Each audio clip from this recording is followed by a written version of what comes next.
జీవితంలో తప్పులు జరగడం సహజం. అలా తప్పు జరిగినప్పుడు మనసులో కలిగే బాధను అపరాధ భావం అంటారు. ఇది సరైన దారిలో ఉంటే మంచిది. ఎందుకంటే అది మనల్ని పశ్చాత్తాపానికి తీసుకెళ్తుంది, తప్పును సరిదిద్దుకునే అవకాశం ఇస్తుంది. ఇదే అపరాధ భావం ఎక్కువైతే ప్రమాదం. అపరాధ భావం మెల్లగా అభద్రతా భావంగా మారిపోతుంది.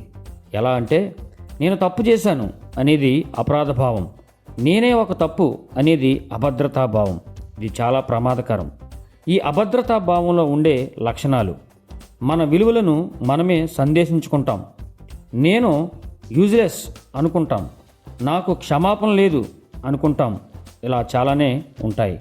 పేతురు తప్పు చేశాడు, అపరాధ భావం వచ్చింది, పశ్చాత్తాపడ్డాడు, గొప్పవాడయ్యాడు.